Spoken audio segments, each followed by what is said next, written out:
10th standard மேக்ஸில் 1.5ல் last some 10th some வாசிக்கிறேன் பாருங்கள்.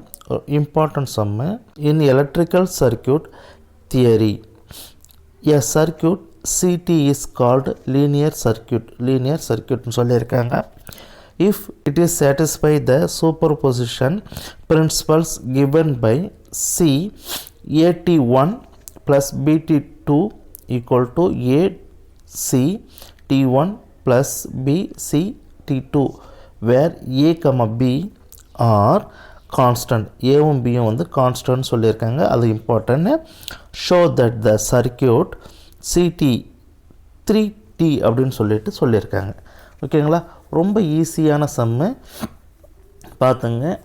எக்ஸாமுக்கு வந்து பப்ளிக் எக்ஸாமுக்கு கேட்குறாங்களான்னு தெரில, ஆனால் பட் வந்து இந்த ஆஃப் இயர்லி ரிவிஷன் டெஸ்ட் எல்லாம் அடிக்கடி இந்த கொஸ்டின் கேட்குறாங்க. இது ஒரு இம்பார்ட்டன்ட் சம்ஸு பார்த்துங்க.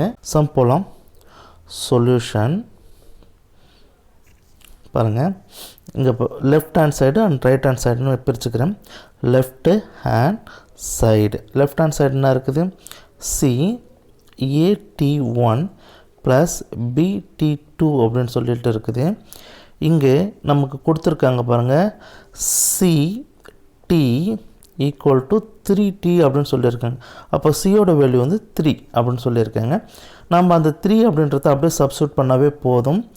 அப்போது நம்ம இங்கே என்ன சப்ஸ்டியூட் பண்ணணும்? 3AT1 ப்ளஸ் BT2 அப்படின்னு இருக்குது. அப்போது 3AT1 ப்ளஸ் 3BT2. ஓகேங்களா, இதை நான் வந்து 1 அப்படின்னு சொல்லி எடுத்துக்கிறேன். அப்படியே நெக்ஸ்ட்டு பாருங்கள், ரைட் ஹேண்ட் சைடு என்ன இருக்குது? ACT1.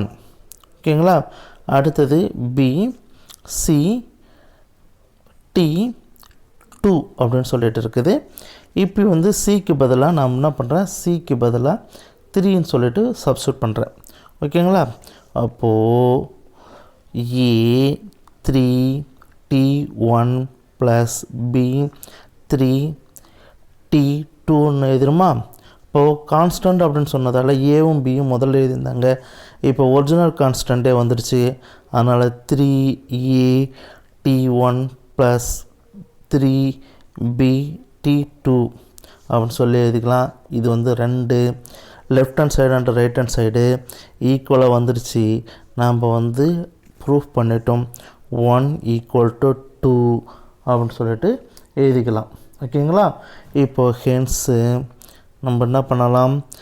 CT equal to 3T வந்து லீனியர் ஈக்குவேஷன் அப்படின்னு சொல்லிட்டு ப்ரூஃப் பண்ணியாச்சு. ஓகேங்களா.